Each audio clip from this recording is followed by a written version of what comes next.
2025 বছরটা সবার জন্য একটু হেক্টিক গেছে, হেলথ ওয়াইজ বিশেষ করে যাদের ঠান্ডা লাগার ধাত আছে। সকালে রোদ, সকাল শেষ হতে না হতেই দিনের দিকে বৃষ্টি, দুপুরে প্রচণ্ড ভ্যাপসা গরম বিকেল অবধি, তারপর আবার বৃষ্টি, আবার ভোরের দিকে ঠান্ডা, আবার সকালে ঠান্ডার থেকে হঠাৎ করে প্রচণ্ড গরম, আবার দুপুরে হঠাৎ করে বৃষ্টি। এইভাবে একটা আনইভেন সাইকেল চলে গেছে। এর সাথে পাল্লা দিয়ে বেড়েছে যাদের গ্যাস অম্বলের সমস্যা ছিল, তাদের ইন্ডাইজেশনের সমস্যা প্রচুর হারে বেড়েছে। যাদের ইউরিনের সমস্যা ছিল, তাদের এই বডি মেটাবলিজম ডিস্টারবেন্সের কারণে ঘাম ঠিকঠাক হওয়া বা না হওয়া, এইসবের কারণে ইউরিন মেটাবলিজমও ডিস্টার্ব হয়েছে। এই ইউরিন ডিস্টারবেন্স বা গ্যাস্ট্রিক ডিস্টারবেন্সের ওপর এর পরের ভিডিওগুলি বানাচ্ছি আমি। আগে দেখে নিই যে ঠান্ডা লাগা যাদের ধাত ছিল তাদের কি কি সমস্যা হয়েছে। পুরোটাই বলা হচ্ছে ক্লিনিক্যাল এক্সপিরিয়েন্স থেকে। এটি ডক্টর সায়নীর ক্লিনিক, শ্রেয়ান হোমিও কেয়ার, দুর্গাপুর এজন আশিস মার্কেট। ডিটেলস স্ক্রিনে দেওয়া থাকবে। বিশেষ করে যেটি বেড়েছে জ্বালা ভাব, চোখে জ্বালা, চোখ খুলে রাখলে একটা জ্বালা ভাব হঠাৎ করে, কারণ জানা নেই, হয়তো আপনি ঠিকঠাক জায়গাতে আছেন, ঠিকঠাক এনভায়রনমেন্টে আছেন, কিন্তু হঠাৎ করে জ্বালা শুরু হয়ে গেল। আপনি চোখ কজলাচ্ছেন, রিলিফ পাচ্ছেন না, চোখ দিয়ে জল সেভাবে আসছে না, আর আপনার জ্বালা কিছুক্ষণ পর হয়তো কমছে, আবার ফিরে আসছে। ঠিক সেম গলার ব্যাপারেও হচ্ছে।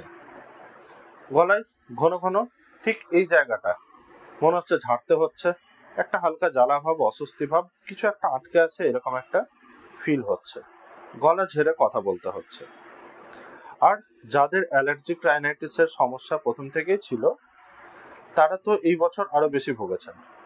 নাক দিয়ে জল ঝরা বা পেছন দিক দিয়ে ঠিক যেদিক দিয়ে কফ টানেন সেভাবে কফের সাথে জল টাইপের মিউকাস বেশি আসা। আপনারা কনস্ট্যান্ট এটা করে হয়রান হয়ে যাচ্ছেন, আর সকালে ঘুম থেকে উঠলে 20-30টা হাঁচি। সমাধান আছে, সবকিছুর সমাধান আছে, বলছি ভিডিওটি শেষ অবধি দেখুন। সিমটমগুলি বলা হলে সমাধানের ব্যাপারে আপনাদেরকে অ্যাওয়্যার করে দেবো, সেই কারণেই এই ভিডিওটি বানানো। আর এর সাথে দেখা যাচ্ছে টনসিল গ্ল্যান্ড ফুলে আছে, বা লিম্ফ নোডের এই জায়গাগুলোতে কিছু জায়গা গুটি গুটি মতো হয়ে ফুলে আছে, হাত দিলে বুঝতে পারছেন।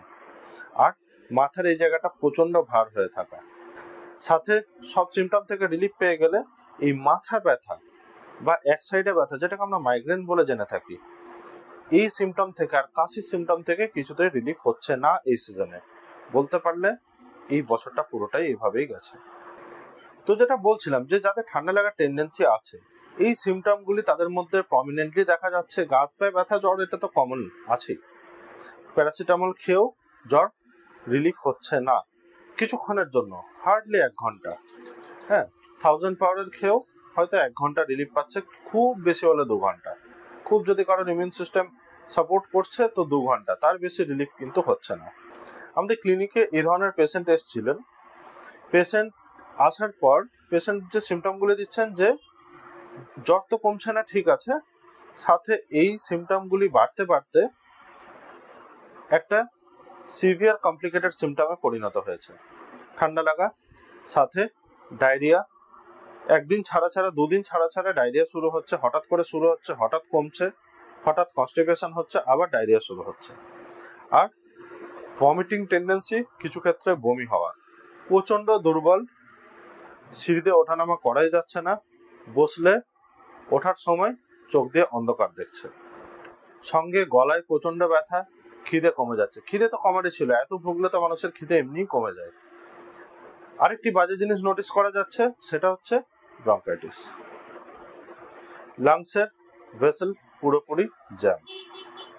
এক্সরেতে যেটি ধরা পড়ছে, সেক্ষেত্রে দেখা যাচ্ছে পেশেন্ট পুরোপুরি নিঃশ্বাস ইনহেল করতে পারছে না, আর ইনহেল করার পর কিছুক্ষণ আটকে রাখছে, তারপর এক্সহেল করছে, মানে ধরে তারপর একটা আওয়াজ দিয়ে ছাড়ছে, কারণ পেশেন্টের মধ্যে এই কষ্টটি হতে থাকছে। পুরো অক্সিজেন ব্লাডে মিশতে পারছে না, কারণ লাংস পুরো সাপ্লাই দেওয়ার মতো ক্যাপাবিলিটি হারিয়ে ফেলেছে। রিসেন্ট দেখা গেল অনেক এই নিউমোনিয়া পেশেন্ট, বিশেষ করে একটু বয়স্ক যারা, অনেক হসপিটালাইজড ডেথ বা বাড়িতে ডেথ কিন্তু হয়েছে, ক্লিয়ার করতে পারা যায়নি। 2025-এর সিজনটাই ছিল এরকম। তো আমাদের ক্লিনিকে যারা এসছে, যাদের কাছ থেকে সিমটম নিয়ে ট্রিটমেন্ট করা হয়েছে, হ্যাঁ, যে সিমটমগুলি বললাম সেই সিমটমগুলি পুরোপুরি ট্রিটমেন্ট করা হয়েছে। অ্যাকিউটনেস তো কমে যাচ্ছে ইজিলি, ঠিক আছে, কিন্তু ক্রনিক কমতে 2-3 মাস টাইম লেগে যাচ্ছে।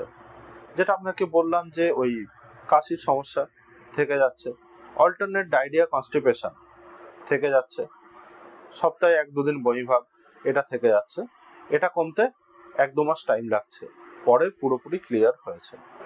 এই সিমটমগুলি মানছি এই ওয়েদারে অ্যাভয়েড করাটা খুব একটা সম্ভব হচ্ছে না, কিন্তু কিছু ক্ষেত্রে অ্যাওয়ারনেস মেনটেন করলে অনেকটাই রিলিফ থাকছে।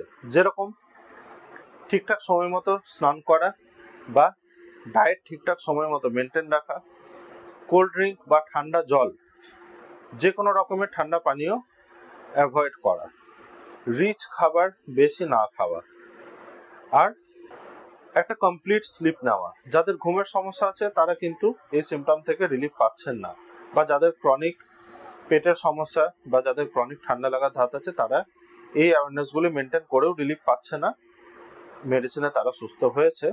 তাও আপনাদেরকে বলে রাখলাম যে আপনাদের ইমিউন সিস্টেম যদি বেটার থাকে তাহলে আপনারা এই সিমটম থেকে রিলিফ পেতে পারবেন।